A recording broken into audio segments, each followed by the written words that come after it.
감사합니다.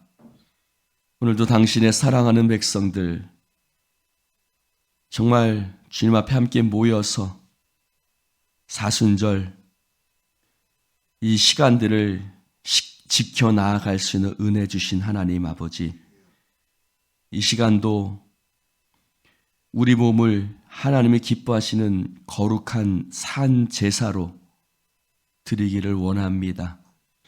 이 세대를 본받지 말고 하나님의 선하시고 기뻐하시고 또한 온전하신 뜻이 무엇인지 자세히 분별할 수 있는 지혜를 우리 가운데 허락하여 주시옵시고, 하나님, 우리가 마지막이 가까움을 볼수록 주님, 수없이 많은 세상적인 것들이 우리를 유혹한다 할지라도 더욱 주 닮기 소망하며 나아가게 하여 주옵소서. 하나님, 예수님 닮는 것이 우리의 인생의 가장 큰 목표이며 또 이루어야 할 것임을 깨닫게 하여 주시옵시고, 하나님, 오늘도 더욱더 예수님의 모습을 조금 더 닮아갈 수 있도록 성령님, 우리들을 주장하여 주옵소서. 오늘도 함께 하신 주님, 우리의 자녀들 또 우리의 성도들 어디에 있든지 지켜주시고, 하나님, 특별히 오늘 김애숙 권사님이 하나님 수술을 한다고 합니다. 성령께서 지켜주시고 하나님 정말 그 모든 것 건강하게 하나님 수술이 잘 이루어지고 회복될 수 있도록 성령님 역사하여 주시옵소서. 감사드리며 예수님 이름으로 기도드립니다. 아멘. 오늘 사순절 묵상교제 고난에 참여하고자 88페이지 복음 선포는 끝나지 않고 말씀 묵상하겠습니다. 사도행전 28장 우리 11절부터 끝절까지 읽겠습니다. 자, 11절부터 말씀 교독하겠습니다. 석 달 후에 우리가 그 섬에서 겨울을 난 알렉산드리아 배를 타고 떠나니 그 배의 머리 장식은 디오수구로라. 거기서 둘러가서 레기온에 이르러 하루를 지낸 후 남풍이 일어나므로 이튿날 보디올에 이르러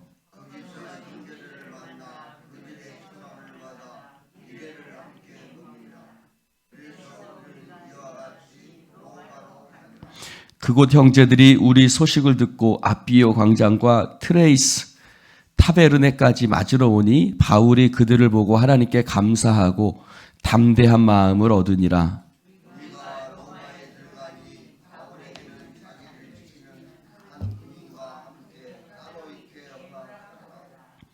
사흘 후에 바울이 유대인 중 높은 사람들을 청하여 그들이 모인 후에 이르되, 여러분 형제들아, 내가 이스라엘 백성이나 우리 조상의 관습을 배척한 일이 없는데 예루살렘에서 로마인의 손에 죄수로 내준 바 되었으니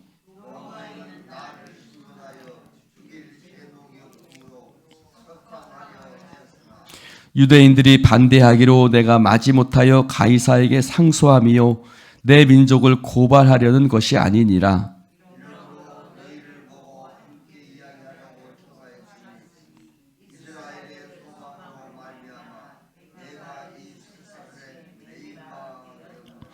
그들이 이르되, 우리가 유대에서 내게 대한 편지도 받은 일이 없고 또 형제 중 누가 와서 내게 대하여 좋지 못한 것을 전하든지 이야기한 일도 없느니라.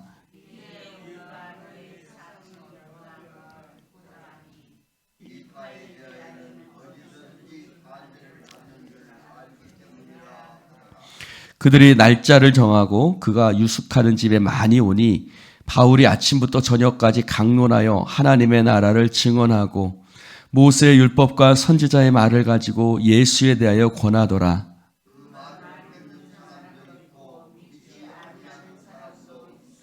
서로 맞지 아니하여 흩어질 때에 바울이 한 말로 이르되, 성령이 선지자 이사야를 통하여 너희 조상들에게 말씀하신 것이 옳도다.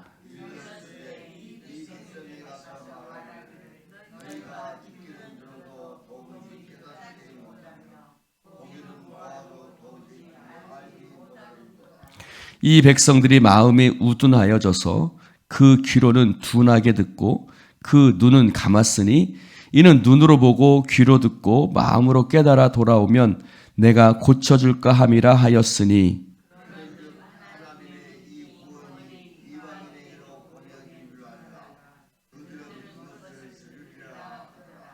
바울이 온 이태를 자기 셋집에 머물면서 자기에게 오는 사람을 다 영접하고 하나님의 나라를 전파하며 주 예수 그리스도에 관한 모든 것을 담대하게 거침없이 가르치더라.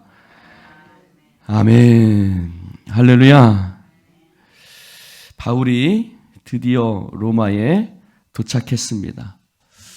여러분, 로마에 도착하는 과정이 순탄하지 않았지요. 바울을 죽이기 전에는 내가 먹지도 마시지도 아니하겠다고 결심한 사람들이 있었고, 또 우리가 살펴본 것처럼 유대인의 유라굴로라는 광풍도 있었습니다. 그러나 그 모든 어떤 것도 바울의 그 로마를 향한 그 발걸음을 막을 수 없었습니다. 여러분, 사랑하는 성도 여러분, 하나님께서 복음의 역사는 아무것도 막을 수 없습니다. 우리가 복음 들고 나아갈 때 놀라운 성령의 역사가 우리 교회에도 여러분의 가정에도 나타나기를 주님의 이름으로 축원을 드립니다. 오늘 바울이 로마로 들어갑니다. 그곳에 있는 믿음의 형제들이 바울을 맞으러 나왔습니다. 어디까지 나왔냐면 아비오 광장과 트레이스 타베르나라는 곳까지 찾아 나왔습니다. 여러분, 아비오 광장은 로마에서 70km 정도 된다고 합니다.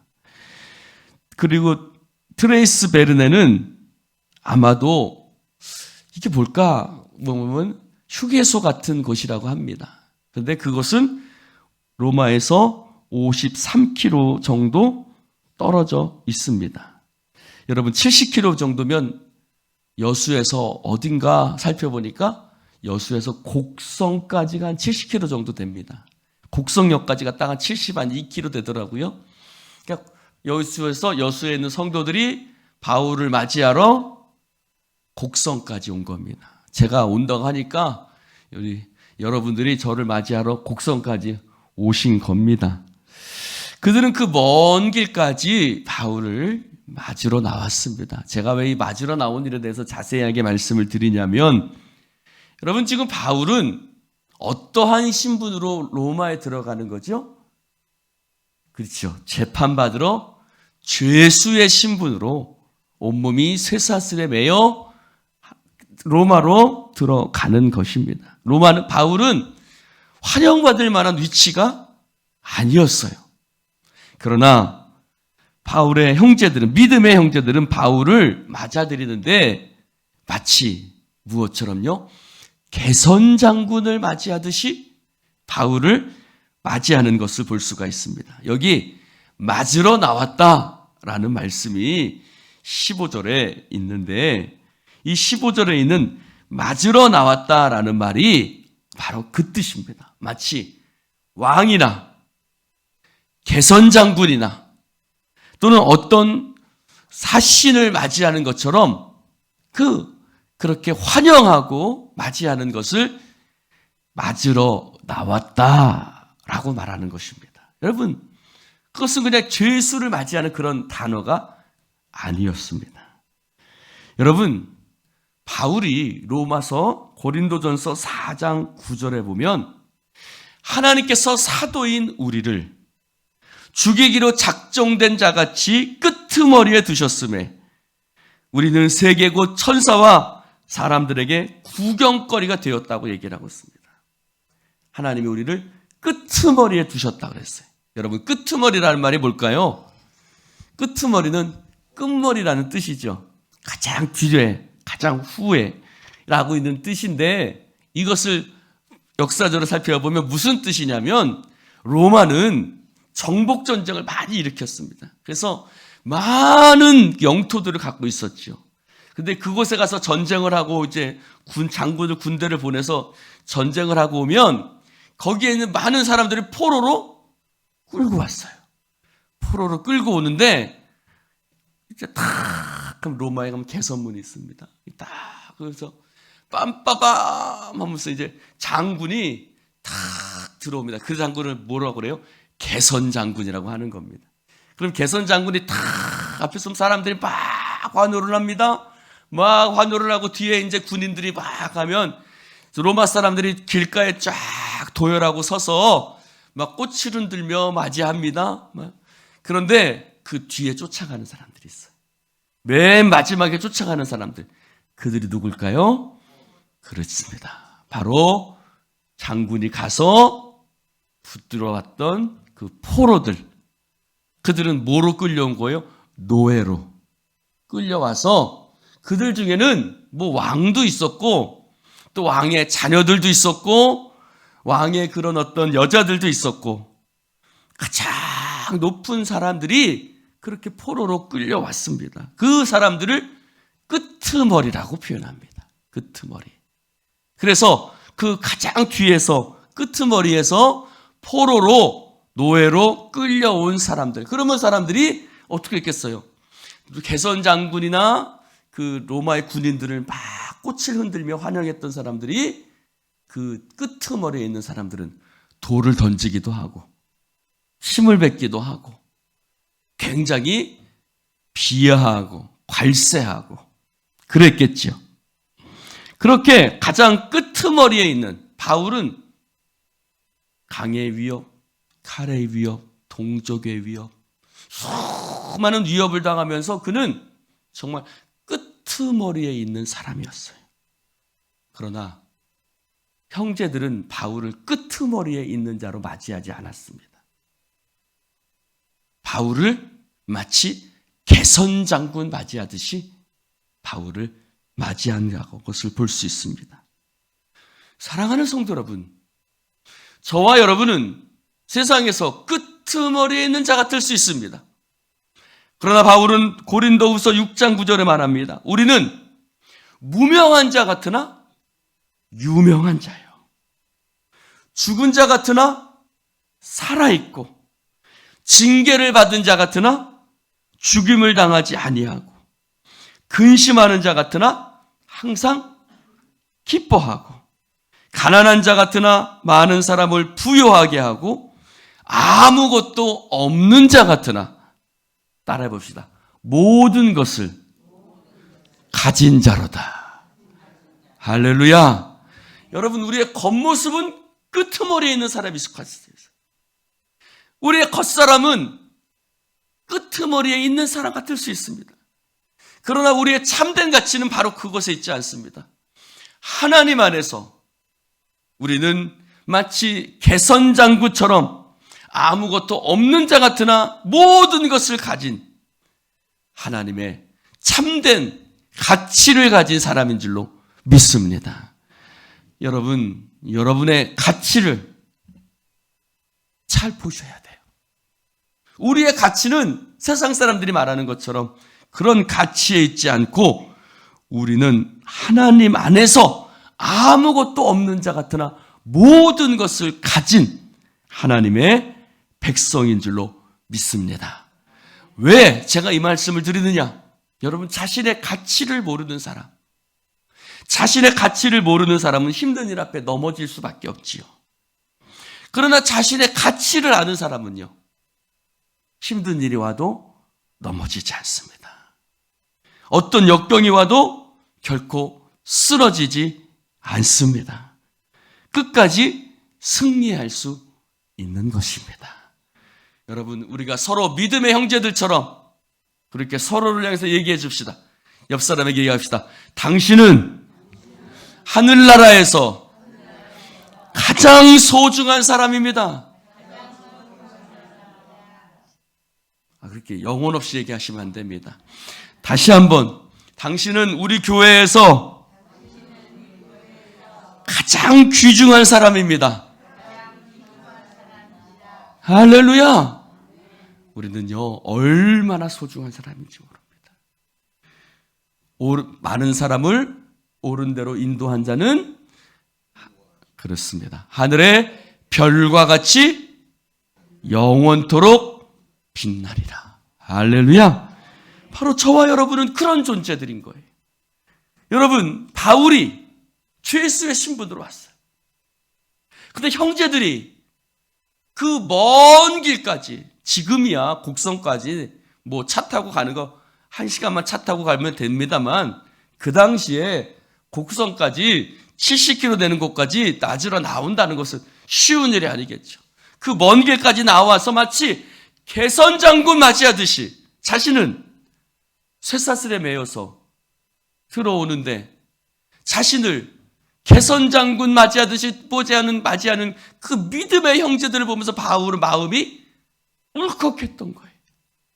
그래, 내가 누구야? 비록 내가 주 예수의 신분으로지만 나는 하나님의 복음을 증거하기 위해서 온 사람 아닌가? 오늘 말씀해 보니까 그는 하나님께 감사하고 담대한 마음을 얻었다고 그랬습니다. 할렐루야. 여러분 우리가 서로 이렇게 격려하면서 우리가 담대한 마음을 얻을 수 있기를 주님의 이름으로 축원합니다. 여러분, 담대한 마음을 얻었다라는 말이 무슨 뜻이냐면, 역경에 처했을 때, 위로를 받았을 때, 내가 힘들고 어려운데 위로를 받았을 때 오늘 말씀 담대한 마음을 얻었다라는 표현을 씁니다. 바울은 역경에 빠졌었죠. 주 예수의 신분으로 오니 더군다나 그는 얼마나 고생하면서 왔습니까? 그런데 담대한 마음을 얻었어요. 믿음의 형제들을 통해서 큰 위로를 얻게 되었던 것입니다. 그래서 바울은 주 예수의 신분으로 로마에 들어가지만, 그러나 그는 하나님 안에서 큰 용기를 얻고 로마에 들어가는데, 오늘 말씀해 보니까 그곳에서 어느 정도 좀 자유를 얻을 수 있었던 것 같습니다. 왜요? 바울이 그 풍랑 가운데서 어떤 역할을 했습니까? 그는 우리 하나님이 어젯밤 나에게 나타나서 말씀하셨는데, 화물만 손상이 있고 너희 생명에는 손상이 없으리라. 바울이 그곳에서 하나님의 말씀을 전했고, 또 멜리데 섬에서 그가 아픈 자들을 고쳐주었고, 이런 놀라운 역사들을 했으니 아마 백부장이 로마에 가서 이 바울이 어떠한 사람인지 이야기했을 것이고, 바울은 어느 정도 자유를 얻고 가택연금 상태 같은 그런 상태가 되었습니다. 여러분, 바울은 예루살렘에 있을 때에도, 예루살렘에 가서 감옥에 갇혔을 때에도 그는 틈만 나면 뭐 했어요? 복음을 전했어요. 유대인들에게 복음을 전했고, 아그리빠 왕에게 복음을 전하고, 베스도에게 복음을 전하고, 총독에게 복음을 전하고, 그는 틈만 나면 복음을 전했습니다. 때를 얻든지 못 얻든지 그는 복음을 전했어요. 오늘 말씀에서도 보니 로마에 도착한 바울은 뭐 했어요? 복음을 또 전합니다. 근데 오늘 누구에게 복음을 전합니까? 유대인들에게. 누구에게 복음을 전했다고요? 유대인들에게. 여러분, 유대인들이 누굽니까? 유대인들은 바울이 가는 곳마다 바울을 괴롭혔던 사람입니다. 예루살렘에 떠나올 때에도 바울을 죽이기 전에는 먹지도 마시지도 않겠다고 특공대를 결성했던 사람이 누구예요? 바로 유대인들이었어요. 그런데 오늘 로마에 도착한 바울은 또 누구를 초대해요? 유대인들을 초대해요. 유대인들을 초청해서 내가 있는 집에 오시오. 내가 사실은 죄수의 신분으로 왔지만 내가 사실은 죄수가 아니오. 하고 와서 내 말을 들어보시오. 그들은 바울은 유대인들을 또 초대한 것을 볼 수 있습니다. 사랑하는 성도 여러분, 바울은 자신의 동족을, 그들에게 복음 전하는 것을, 그들이 아무리 복음을 거부하고 회방했지만 자신의 동족에게 복음 전하는 것을 멈추지 않았어요. 사랑하는 성도 여러분, 여러분에도 마찬가지. 할렐루야. 우리의 가족들이 복음을 거부할 수 있어요. 우리의 가족들이 복음을 회방할 수 있어요. 우리의 신앙을 핍박할 수 있어요. 그러나 로마서 9장 1절에 바울은 뭐라고 말합니까? 나는 거짓말하지 않습니다. 나는 여러분들에게 참말을 합니다. 성령 안에서 성령께서 내 양심을 증거하십니다. 내게는 슬픔이 있습니다. 그 슬픔은 어떤 슬픔입니까? 바로 여러분들, 여기서 말하는 여러분들은 누구예요? 유대인들, 내 동족, 내 가족, 내 혈육, 그들을 향해서 나의 슬픔이 있습니다. 나는 내 동포, 내 동족들, 내 혈육들을 위해서라면 나는 그리스도 안에서 저주를 받아서 끊어진다 할지라도 나는 여러분들에게 복음을 전한다면 나는 내가 예수 안에서 내가 저주를 받아 끊어진다 할지라도 상관없습니다. 여러분, 누가 이런 기도를 드렸었죠? 이스라엘 백성들이 가나안 땅에 들어갈 때 모세가 주님, 이 내 생명책을, 내 이름을 생명책에서 지워도 좋습니다. 이들을 하나님 포기하지 마십시오. 이들을 버리지 말아 주십시오. 모세는 끝까지 내 이름의 생명책에서 끊어질지라도 내 동족, 내 혈육을 위해서 이름을 포기하지 말아 주십시오. 모세는 애굽에서 향락을 즐기는 것보다 자신의 동족과 고난받기를 더 기뻐하였다라고 히브리서에는 말하고 있습니다. 사랑하는 성도 여러분, 바울이 복음을 전할 때 유대인들 중에는 믿는 사람도 있었고 물론 믿지 않는 사람들도 있었어요. 그래서 바울은 복음이 이방인에게로 향한다라고 얘기했습니다. 그러나 바울은 유대인들에게 복음 전하는 것을 멈추지 않았어요. 여러분들도 우리들도 우리의 자녀들에게, 우리의 남편에게, 우리의 사랑하는 가족들에게, 우리의 형제들에게 복음 전하는 것을 멈추어서는 안 됩니다. 바울처럼 내가 동족에서 내 이름이 끊어진다 할지라도 내 혈육, 내 동족에게 복음 전하는 것을 나는 멈추지 않겠습니다. 사랑하는 성도 여러분, 민족 복음화를 향한 이 간절함, 가족 구원을 향한 이 애타는 마음이 우리 가운데 있기를 주님의 이름으로 축원을 드립니다. 그래서 오늘 사도 바울의 이 마지막 행적을 기록하면서 우리가 마지막 말씀을 함께 읽으면서 마치기를 원합니다. 30절, 31절 말씀입니다. 같이 한번 읽어볼까요? 시작. 바울이 온 이태를 자기 셋집에 머물면서 자기에게 오는 사람을 다 영접하고 하나님 나라를 전파하며 주 예수 그리스도에 관한 모든 것을 담대하게 거침없이 가르치더라. 아멘. 한번 따라해 봅시다. 담대하게 거침없이. 할렐루야. 바울은 로마의 감옥에서도 예수에 관한 모든 것을 담대하게 거침없이 복음을 증거했습니다. 여러분, 우리도 복음을 담대하게 거침없이 증거하는 교회 되기를, 여러분 되기를 주님의 이름으로 축원을 드립니다. 바울은 예수를 핍박하는 자였습니다. 그러나 다메섹 도상에서 예수님을 만나고 그의 인생은 뒤집어졌습니다.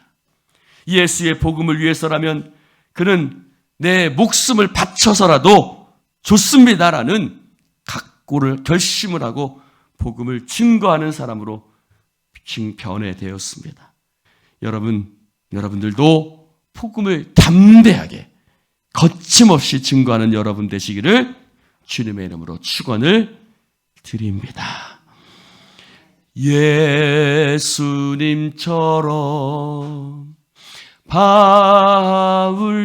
바울처럼 그렇게 살 순 없을까? 남을 위하여 남을 위하여 당신들의 온몸을 온전히 버리셨던 것처럼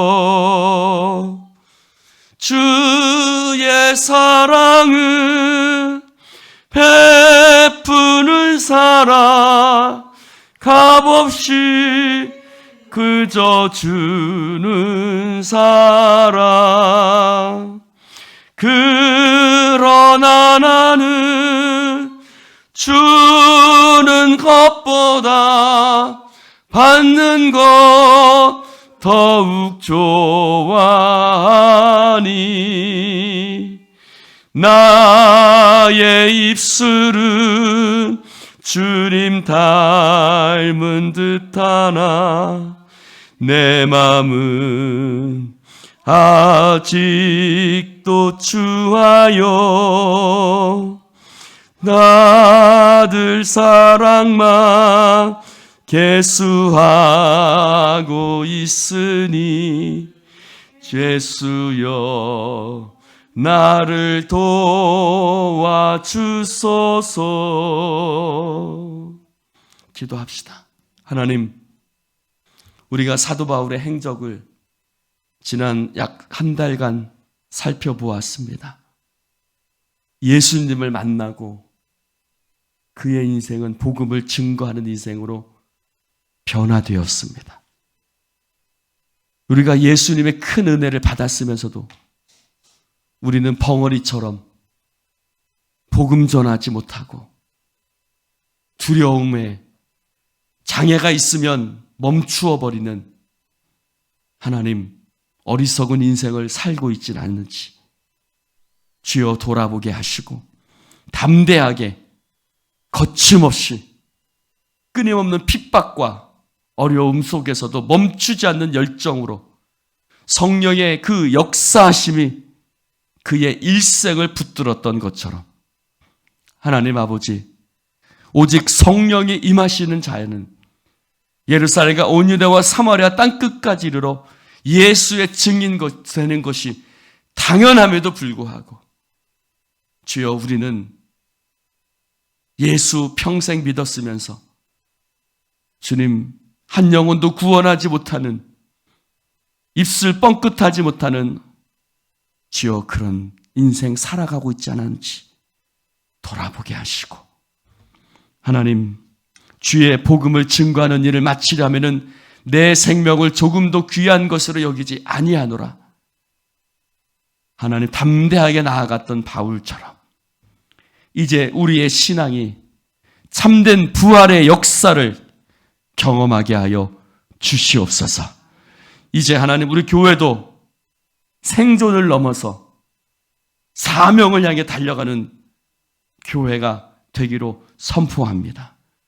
하나님, 주님, 교회는 복음을 증거하는 교회가 되어야 하는데 그 사명 앞에 순종하기로 결심하기를 선포합니다.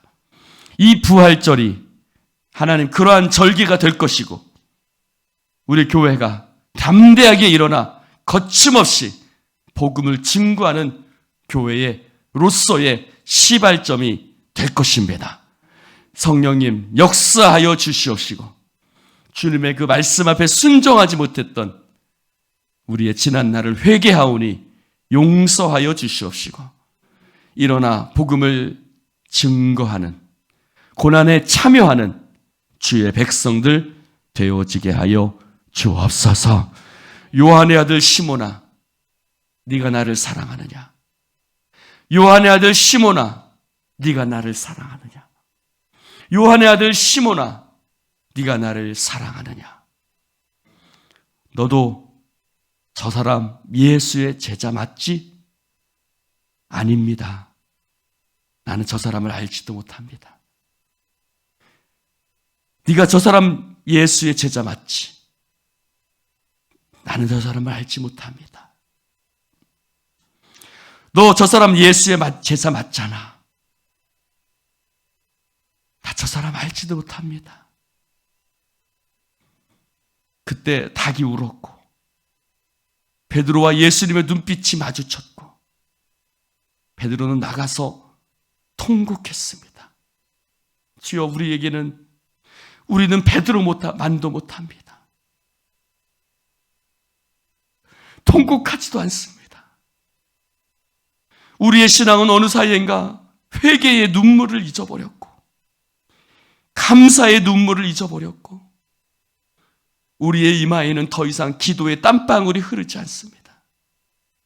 주여, 요한의 아들 시몬아, 네가 나를 사랑하느냐? 예수님, 내가 주를 사랑하는 줄 주께서 아시나이다. 내 양을 먹이라, 내 양을 치라. 바울처럼 하나님의 복음을 담대하게 거침없이 증거하는 예수인 공동체가 되어지게 하여 주옵소서.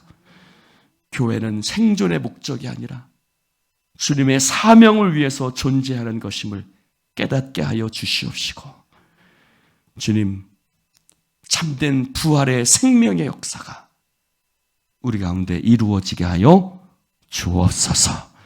성령의 역사하심을 믿사오며 예수님 이름으로 축복하며 기도드리옵나이다. 아멘.